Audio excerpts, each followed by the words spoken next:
Hello, football fans, and welcome to Locker Room on Voice of the People TV. I am your host, Jerry Appelia, and today we're jumping into the most electrifying moments from the pitch, and of course, all the side attractions as far as our football action is concerned. The international break is upon us. So much is going on for the international teams. Definitely, we've seen the Super Eagles. We've also seen France surprisingly losing. That game to Italy, definitely destroying a lot of hopes of so many pundits. And of course, for those who were hoping their tickets would go green over the weekend. And of course, it was not really a pleasant weekend for the pundits as far as international football is concerned. They say you live to fight another day, as definitely I'm being joined by James, and definitely makes a return. Definitely, I was not here last week, but everything on the sidelines, trying to make sure that we recuperate. And though the Man United fans were so happy that I was not around, but they say we live to fight another day. The battle is not over; it is over. And of course, they say you are as good as your last game. Mayo, I know you were also excited that I was not here last week, but it's all good. I'm here. I'm here. Ten Hag was boasting, saying that apart from Pep Guardiola, he has more trophies. What a shame! What a show of shame! No, even sorry, no even remorse. Oh, listen to a coach who just arrived, just some 2 games away, and you are busy boasting about trophies that have no pedigree when it comes to. And if it was Liverpool that made such a statement, maybe Jurgen Klopp, I would have said maybe Klopp was on drugs or something. But it is what it is. James, it's great to have you once again on Locker Room. A very good evening to you, Jerry, and also to our viewers. Another beautiful day to talk football, another beautiful new week. And I don't know what he's talking about. I'm talking about you will definitely not know. A game that is over a week old. You will definitely not know. You're as good as your last game. And leaving the most important one that happened this weekend, where the Super Eagles made us proud, played a beautiful game, and also came out with a result. Also came out with a result. We went into that game being very skeptical of what we were going to be expecting. But funny how it ended up in a very good way. And the boys were practically giving us the best game we have seen in recent times. We saw how effective they were going forward and also winning the balls back before the Benin could even get close to the... We saw substitutions that made sense. Yeah, we saw good substitutions, and we also saw introductions of good players that we didn't even know we had. The talent we know we had before. It now confuses you to now be asked questions. Is this the same team that lost to Benin Republic? Well, it does. It goes back to it's just obvious. The style of play was obvious when you compare both games. The World Cup qualifiers and also the AFCON qualifiers. The World Cup qualifiers, you see that they played without a formula. And when you look at the AFCON, the one that we played on the weekend, the coaching was the coaching was different. I'm saying now, Finidi said they didn't need formula. Oh my! Finidi said we didn't need formula. And when you look at the game that was played over the weekend, it was more of attack. They were practically attacking. And once they lose the ball, we have 3-4 players going to choke that space, make sure they're going the ball back, and they're going forward again. So I think it was a very beautiful game. Credit to Iguavon, credit to players like Trustekong, Semi Ajayi. They were incredible at the back. And it was actually a very beautiful performance. And our next CAF player of the year in waiting, in person of Ademola Lookman, fantastic ball game he had during the weekend. He's a bowler. I'm sure Atalanta are very happy because they know at the end of this summer they will be cashing out on that particular one. And it was actually a very beautiful game. I'm sure Maiwa also enjoyed it. I definitely club signs will regret not making the move for the man with what he's been doing so far. So good, Maiwa. I know last week you were excited I was not here, but he just wanted us to skip that and go straight to the Super Eagles. Though they had a very fantastic game over the weekend. You can't come on Locker Room and not talk about the most important things. But definitely, sometimes we have spillover. Great to have you once again. It's always amazing to be here. I mean, I was so happy that you were not here on Monday. I mean, the gloating would have been too much. But in any case, I mean, it's your time to gloat. You have every right to gloat. And the Slot and Liverpool did a great one. And I mean, that's the last EPL game before, the Nations League and the Nations Cup qualifier. However, it was a very good weekend for Nigeria. Our girls, our under-20 girls, doing it against Venezuela, dispatching them 4-0, qualifying to the next stage of the tournament. Super Eagles, raising their game. At least where a whole lot of people forgot the fact that fuel is practically unbuyable and the rest of that, and the hardship in the country. One thing I appreciate about that particular game is that the boys were able to keep their shape. Out of possession, in possession, they were able to keep their shape, and that's one of the things we lacked. The defense was very coordinated. It showed that when a leader is in the defense, every other person follows suit. Second importance in the defense cannot be overemphasized. And it showed in that particular game. For the Nations League, well, kudos to Luciano Spalletti. The team stuck to the 3-5-2 out of possession. They're always 5-3-2. They transition to 5-3-2, keeping 5 in the back, keeping 3 in the midfield and the rest of that. When they're in possession, it's always a 3-5-2, keeping 3 in the back, overloading the midfield, not allowing Kante to play. But in any case, like I always say, it's a good Monday to talk football. Thank you for having me. All right, it's a good Monday to talk football. So many things happened over the weekend, talking about the international games. But definitely some side attractions. Some would have liked us to stay with the norm, but definitely sometimes we stay out of the norm and say it the way it is, talking about burning issues that has been left unanswered to. And of course, the latest has it that former Super Eagles coach Finidi has expressed his disappointment that Victor Osimhen has not apologized for a social media outburst that targeted him. Despite Finidi reaching out to Osimhen, he claims that he has not received a response or an apology. Finidi also believes that he was unfairly used as a scapegoat by the NFF after the poor World Cup qualifying run in June, where the Eagles draw with South Africa had lost to Benin. And of course, he claims that the NFF officials used him to divert attention from their own failures and save their own scheme. He asked, when asked if Osimhen should have been sanctioned for a social media rant, Finidi said he does not think it is necessary, as Osimhen has already made this mistake and life has moved on. I think for that, Mayowa, what should have been done as a gentleman, which we know Osimhen is not a gentleman. we know, we know how he is when he's definitely not happy with some situation. But the man has said his own, that he believes that life has moved on. But he would have expected that as a gentleman, Osimhen would call him. I said, all the tempers that was flaring and so on and so forth. It happens. People make mistakes.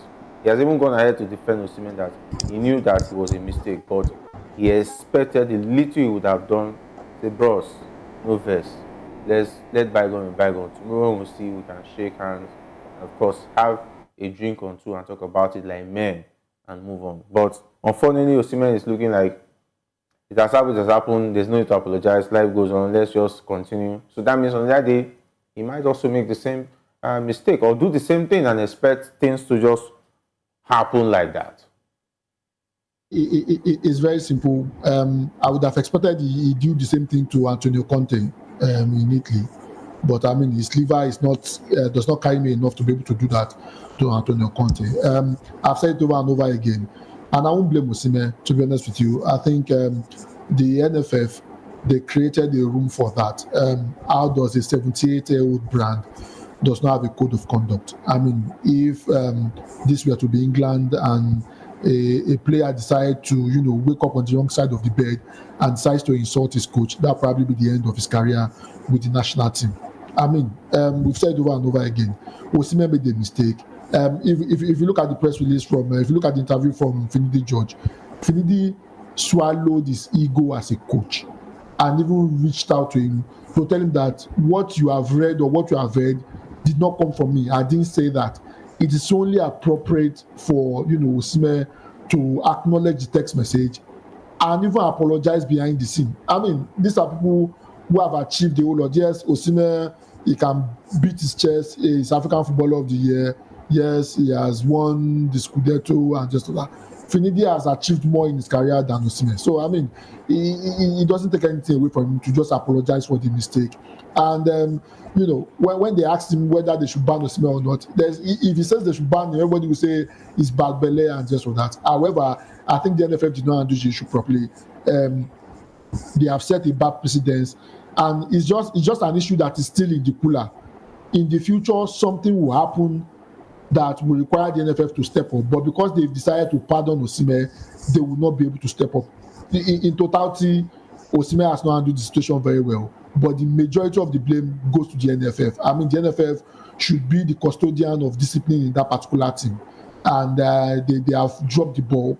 And I hope going forward, they're able to, come up with a code of conduct and also be able to call the bluff of any player, no matter who you are, whether you are the world best player or not. The team is above you, Nigeria is above you. You should respect those who are ahead of you, and Osimhen has failed to do that. However, the NFF and Sport Minister decided to back him, and we have an ugly situation in our hand that is waiting to rear its head again in the future. Some would say that he actually made mention of the fact that the NFF threw him under the bus and used him as a scapegoat. When he saw the signs, would it have been the best him to say, no, I don't want this job? And had it been he won the game against Benin Republic and South Africa, do you think Osimhen would have had the balls to go and insult him online? I think coming from the angle of where he said the NFF made him a scapegoat and laid foundations for him to fail, I'm sure everybody can agree to that, because we saw what led to him becoming the manager of the Super Eagles. We saw how we went coachless for about how many months? Was it 3 months or hours before the games? He was appointed as the manager.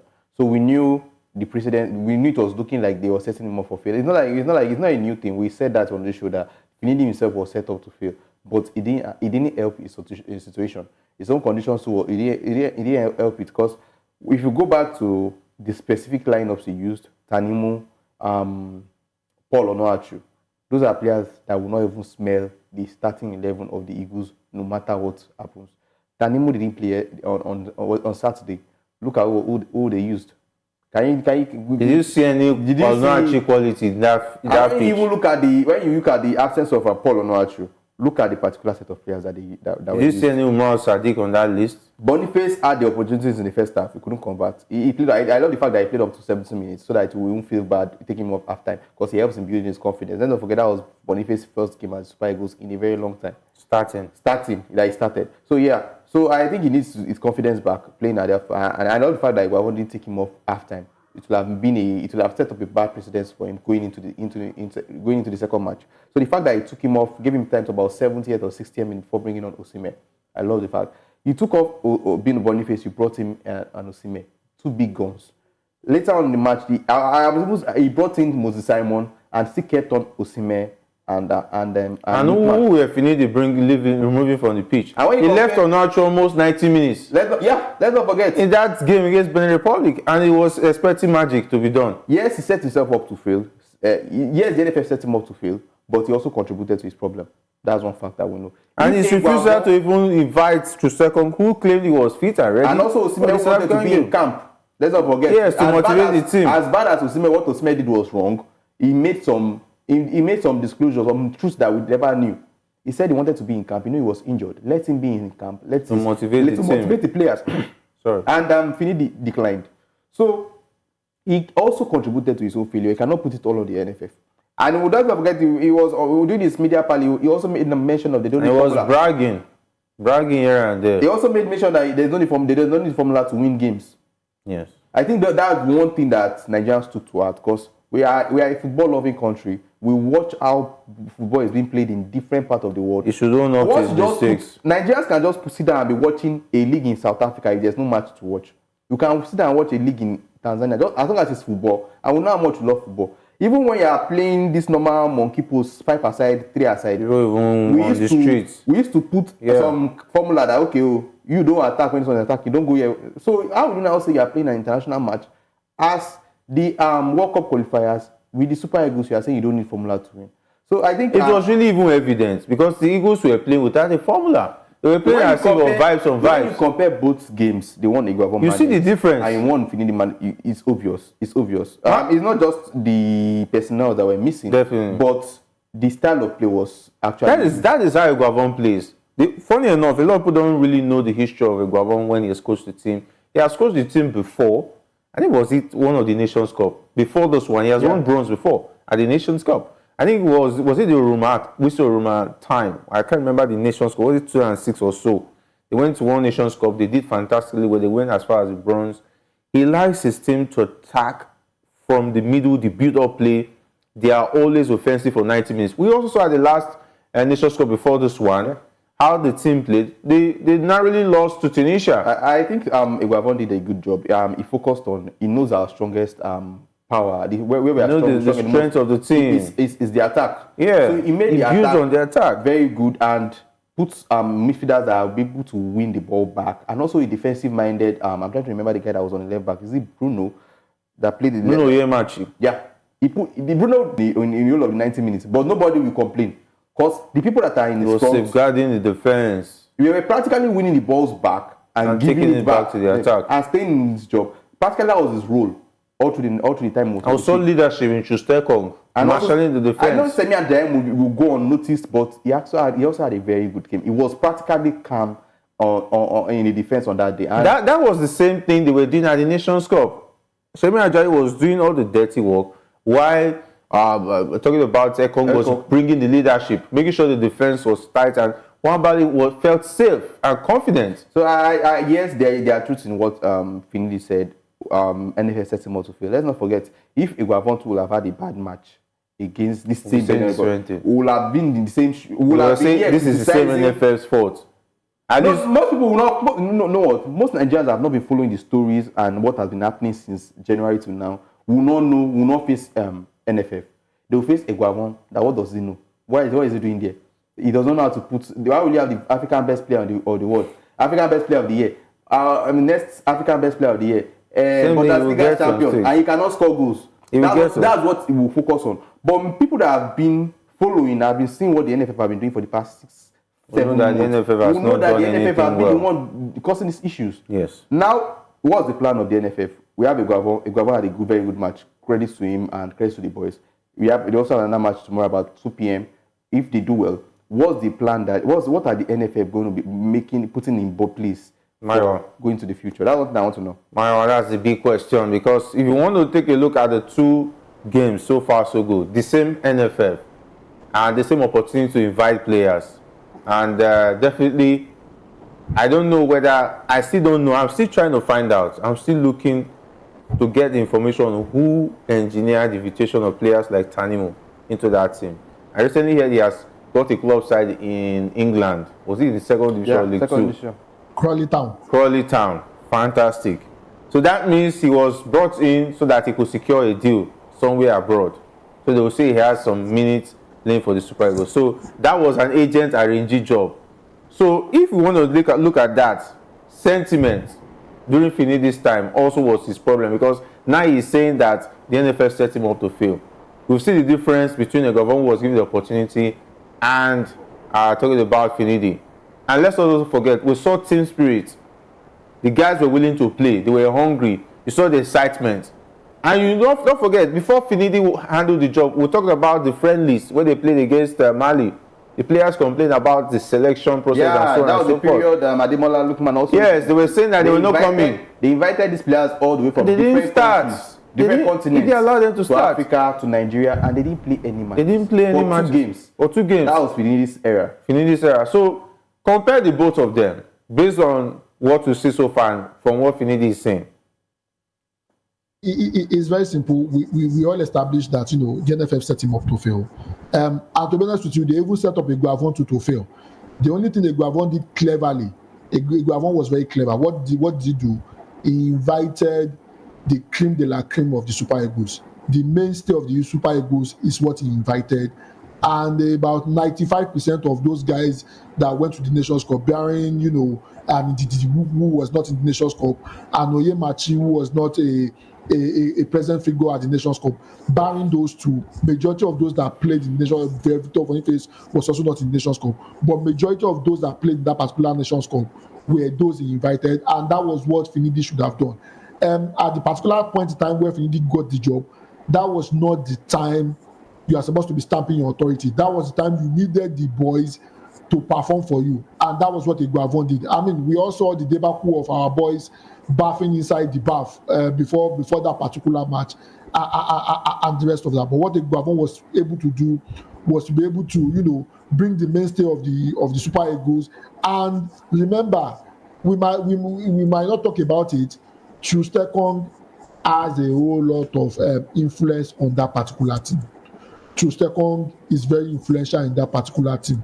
I think a whole lot of the boys, they listen to Chustekong, and you could see the difference between when Chustekong is part of the team and those games where Chustekong was not. I mean, the difference is very clear. Even apart from the selection, you could see how calm the boys were, playing that particular game. And that was the reason why, Iguavon was very, very clever. And that's the reason why, like James rightly said, if the game had gone the other way, a whole lot of people would have attacked Iguavon and just because, to be honest with you, they didn't give him the job until Monday. I mean, as at the weekend before that particular game, we were talking about Bruno Labbadia, only for us to come on Monday and, the deal has already fallen apart. And the next thing is to appoint Iguavon about 3-4 days to that particular game. But because he's very wise and he's very sensible, I mean, he did what he's supposed to do. Yes, you mentioned Tanimu the other time. Tanimu has a whole lot of connection. Even Iguavon did not leave Tanimu out.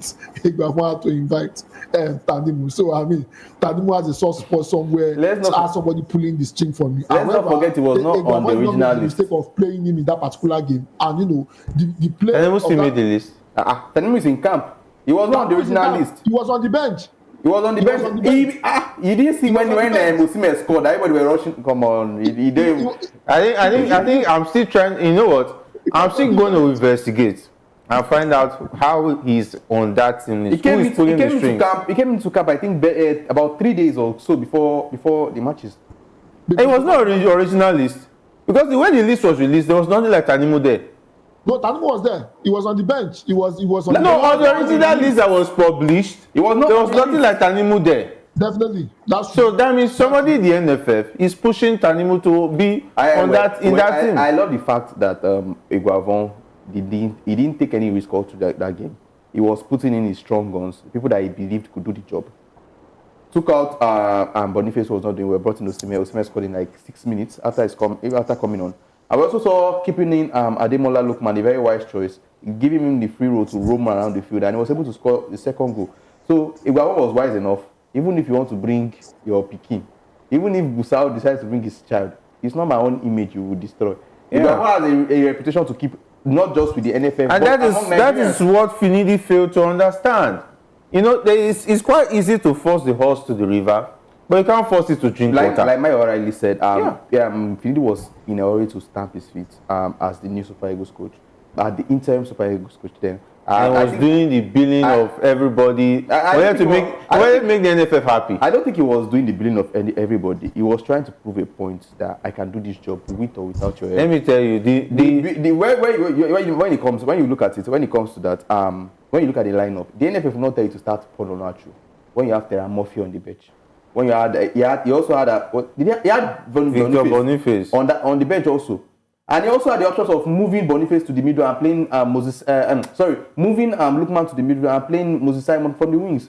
But he kept to the fact that me get this team. You people will not tell me what I will do. He was looking up to start what they call it, Paul Onachu. And when you look at the defense, is Tanimu better than the Bruno that played the other day? Come on, Tanimu should take Jota and start jotting lessons on how to be a defender. I think it just boils down to Finidi quick being too eager to stamp his foot, and also I think he contributed to his own. So he should keep it. So I think yes, he's now currently. I think he should face his job in the Nigerian league. He also had a good one in the weekend. I think his side was able to secure a 1 point after going down to 10 men. So credits to him. I think he should just put the NFF job behind and focus on his future. And him and Osimhen, I think that's a personal matter. They should set to his one way. They will surely be. I think Osimhen should be a gentleman and still pull the call. There's still time. I think they will figure out. They will surely figure out themselves with time. For now, Osimhen will be focusing on getting the goals in the national team and also getting the 3 points in future with his new club side. And this is a lesson to Finidi. In future, if he gets such opportunities, he should know better. I just hope Eguavoen can handle. also replicate the same thing he did yesterday. And see, I have no issues with Eguavoen. Has what it takes. For instance, if he's given the room to prove himself, Eguavoen can take this team to the next level. You get, but notwithstanding, if he's given all the room and the necessary materials, definitely. And these players definitely will surely respect him. And it's somebody from the pictures, from the videos we saw in camp when the boys were training, we saw the positive vibes they were getting. Like one video I really loved was when Osimhen reported to camp. I saw how the players, the coaching crew, they were quick to like embrace him and welcome him back to the camp. Team. That's something that is very important in a team. Because if that bond and that team spirit is not there, there's nothing you will tell them that they will do on the field, because everybody will be playing for himself on the particular day. So I think that Eguavoen being able to restore that back and the Super Eagles camp is a very good one. It's a plus for him as a coach. And let's just see what the NFF have in stock for us going into the future. Will he be giving the job permanently, or we'll go throughout this year without getting a coach? All right. Meanwhile, the Super Eagles captain William Troost-Ekong has emphasized that the team's priority is to win all 3 points in the upcoming 2025 AFCON qualifier against Rwanda on Tuesday. Definitely, they have no choice, no excuse. With what we've seen in the first game against Benin Republic, we hope they will be able to replicate that form. They cannot introduce us to a vibes and let us down at this moment. I think it's a very good one for them to build themselves, build the team going forward.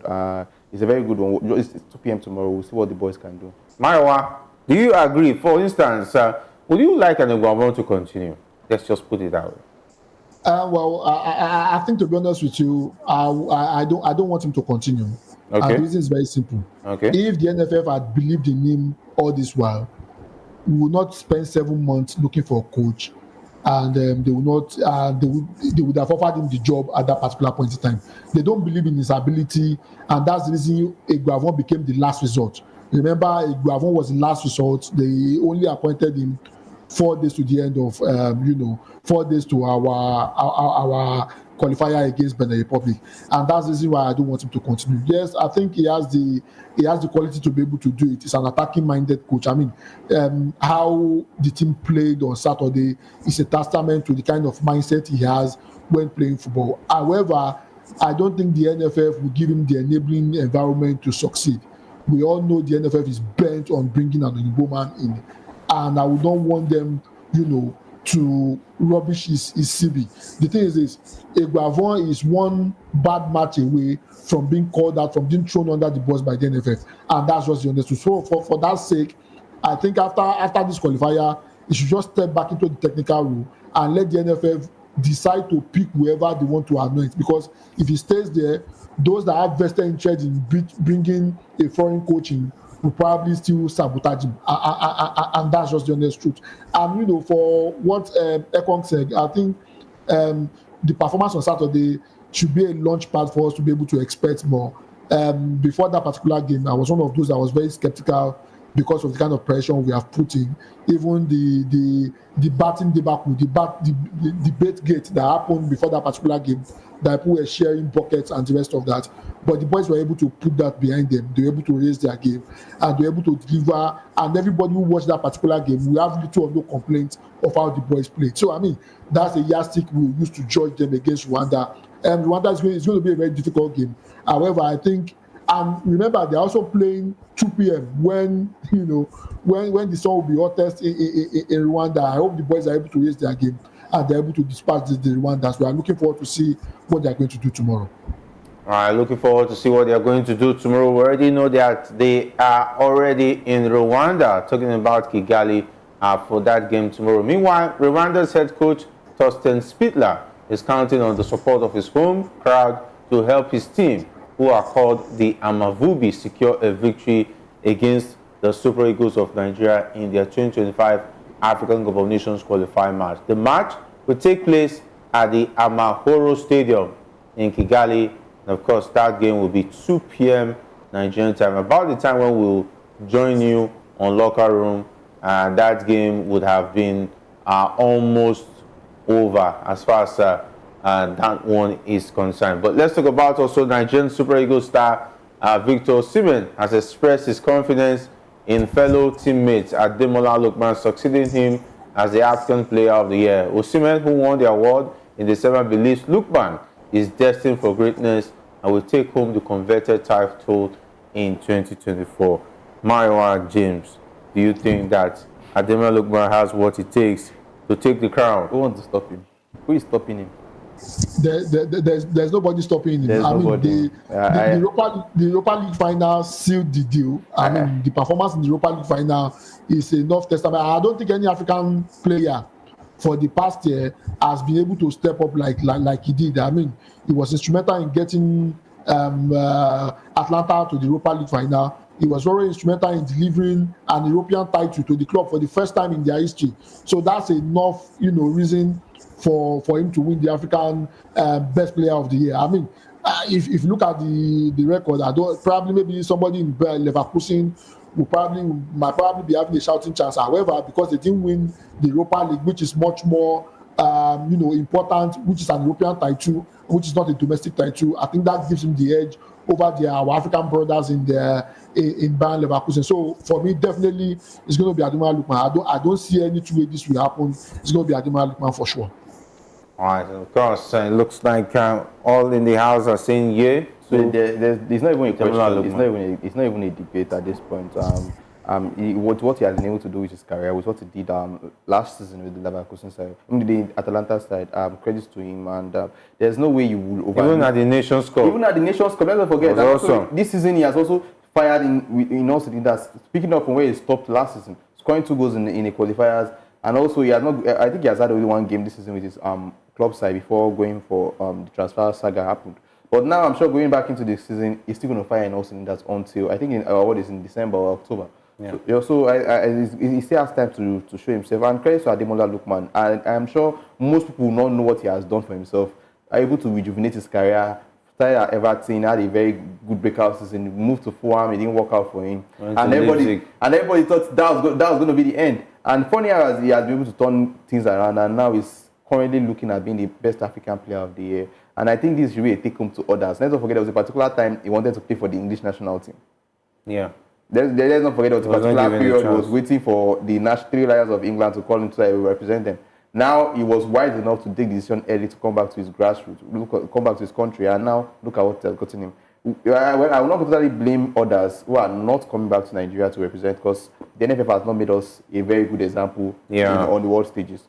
So if players like Ademola Lookman and others can also make it much more beautiful, getting the trophies, getting the results, I'm sure it will be easy to convince these players to come. I was looking at the English national team training the other day. I was looking at Noni Madueke. I was looking at Eberichi Eze and Saka. Those are 3 players we don't even need to do DNA test or go too much for their you know where they are coming from. You know the country they are coming from. Well, I will not totally blame them. When you look at the English Lions and you look at the Nigerian Super Eagles, it's obvious. It's very obvious which one will be easier for you to choose. But congratulations to Lookman, though. We are actually rooting for him. We know he's the African Player of the Year. No conversation, no argument. All right, and of course, maybe on another show, we'll be able to do a poll to ask who you feel should be the African Footballer of the Year. Do you think that Ademola Lookman stands a chance? Of course, do you think any other player stands a chance against Ademola Lookman as far as the shortlist for the African Footballer of the Year? I saw one Real Madrid fan was mentioning Brahim Diaz. I wanted to. I don't know that Brahim Diaz is African.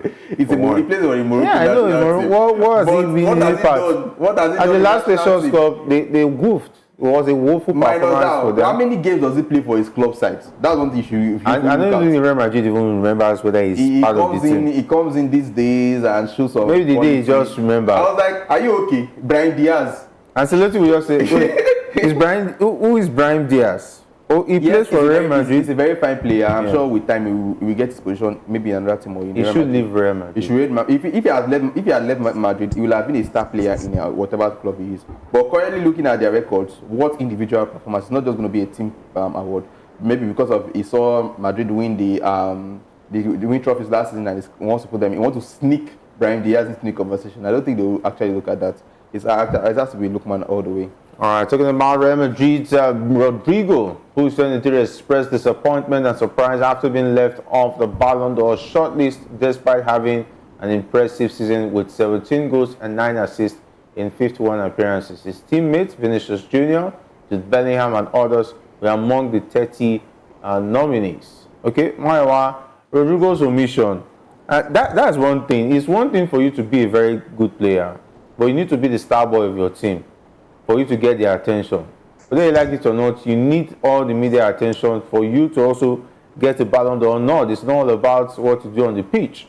And in a team like Real Madrid, you have to be at least among the shining lights. Rodrigo is more or less, for instance, he has not been a mainstay player until last season. They started giving him more chances to start. And with that being said, if you take away Rodrigo from that team would have still easily won the Champions League. Let's just put it that way. So, but if you take away Vinicius Jr. from that team, there's going to be a lot of problems. If you take away Jude Bellingham's goals and performance for Real Madrid last season, definitely there's going to be a problem. So those are the things you look at. For Man City, Rodrigo definitely got nominated because anytime he leaves that Man City team, there's always a gap.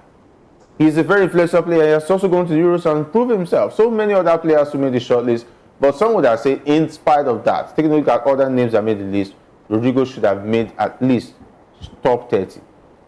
I don't think so. I think Rodrigo should wait his time. If you look at his performance last season, there are a whole lot of players ahead of him in the Madrid team. That's number one. Yes, he was also important into, in terms of the overall achievement of Real Madrid.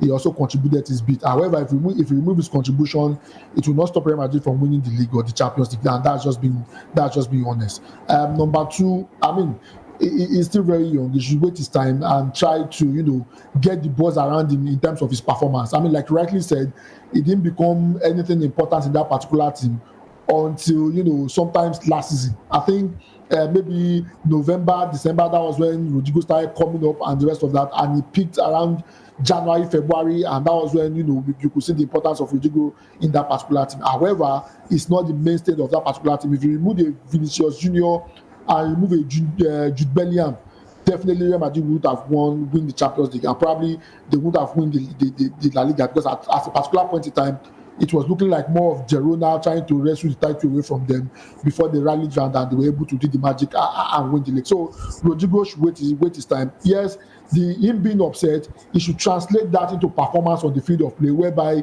it will be undeniable to be able to to leave him out. Rodri. No right thinking person would leave Rodri out of the Ballon d'Or. Because of the performance. Look at what he did for Man City. They didn't win the Champions League, but it was instrumental in ensuring that they won the league. Anytime he's not available, Man City struggle. Look at what he did for Spain. He was very, very influential in that particular Spanish team, and he was one of those that propelled them into winning, the Euros, and that shows the kind of quality and the importance he has to the team. So, I feel Rodrigo has a point. When you look at this particular list, when you look at the top 30 players, and you'll be questioning some of the names on that list, what was Vitinha doing in that list? Vitinha had a good Euros, but in the Paris Saint-Germain national team, he barely starts. He starts, but it's not outstanding. What did the PSG side do last season? And when you look at what Rodrigo, the numbers he was able to pull out in the La Liga last season, he had about 30 goals involvement in 50 games. And when you look at what Rodrigo also does in the national team, Vinicius is practically a figurehead in the national team compared to what Rodrigo does in the national team. That's the Brazilian national team. They just concluded Copa America. Rodrigo was more of the action man than Vinicius. So if you are looking at the top 30 players on that list, I are seeing Vitinha, you are seeing Declan Rice. I was surprised to see Ruben Diaz. What was Ruben Diaz doing? Sorry, what Ruben Diaz did last season? What did he actually do last season? When you look at these names, I am not seeing Rodrigo. It's a big question to ask. I think he has every reason to be upset. Declan Rice, what did Declan Rice do? See, the thing is this, he can very upset. See, Declan Rice was, very, very important for, coming from West Ham, was very, very important for West Ham, was also very important for an Arsenal team. Yes, they didn't win the league and just, but if you look at his overall performance and contribution for Arsenal, you cannot say Declan Rice should be left out. What about Vitinha? For Rodrigo, take away his starting involvement, take it away from the achievement of Real Madrid. Do you think Real Madrid would have won the Champions League or the league? I don't think so. And also remember, even this. Eko Hakan Chanologu. Yeah, He plays so similar, right? What is Hakan Chanologu doing there? And Rodrigo is not on the list. He plays for AC Milan. I think I feel yes. I support your point that Rodrigo cannot, if his output are taken off, what he does for the Madrid side, it will not be felt as much as we think. But when you look at this list, you cannot tell me who is that? Who is that? Dovic. Foden. It's not just him Foden on this list. Yeah, Foden has been he has been a criminal player. When you compare their numbers, I don't know. You were mentioning, okay, now I can excuse Declan Rice. When you now look at Rodrigo's numbers and Phil Foden's numbers, I'm sure Phil Foden did have a better season. It was a poor below average season. The numbers, you see that was your defending point. When you look at the numbers Rodrigo produced, Phil Foden produced for Man City last season. If you take it out, do you think they will have won the league? To be honest. So, well, if you take out, but the thing is this: one thing Phil Foden did was this. Remember when what's his name now? Haaland was having this dry spell. Phil Foden stepped up. We cannot rule out the importance of Phil Foden when there was a Kevin De Bruyne injury.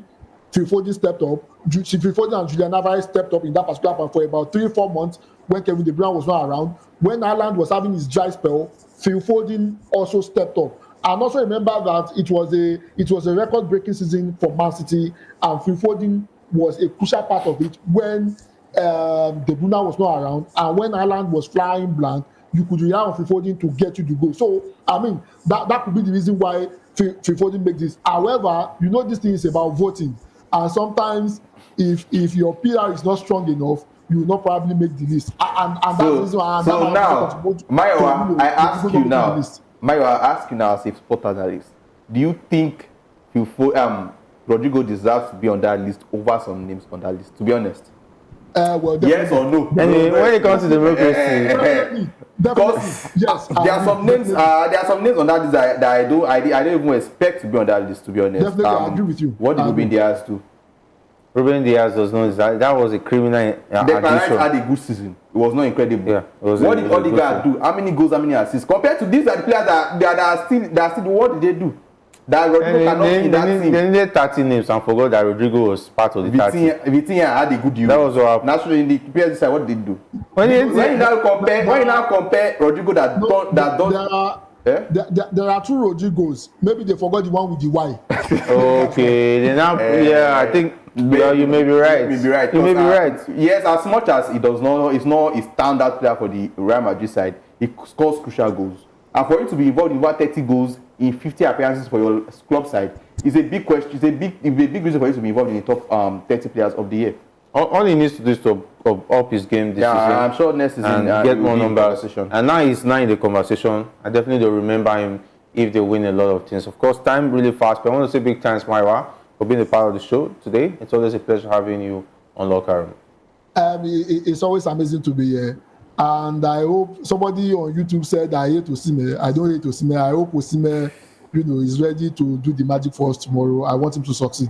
I'm looking forward to tomorrow's game, and I hope I'm just hoping that we are able to dispatch the Rwandans and get the maximum 6 points. Thank you for having me. Definitely. Any view we have here, we don't have any special or hate for anybody. We're just saying it the way it is without having it colored, because we are the voice of the people. All right, James, it's great to have you as well. Thank you very much for having me. Tomorrow we hope to have a very good game against the Rwanda side. All the boys replicate the same performance they had against Benin Republic, and we'll get to watch a very beautiful football. And a big thanks to the guys behind the scenes talking about the lines of Shegun, not leaving out Alex, who's been awesome, as well as Jeremiah and Ikechukwu. My name is Jerry Apelahai, saying thanks for being a part of the show, and to meet again, stay safe, and if you don't feel anything at all, do it to the sport.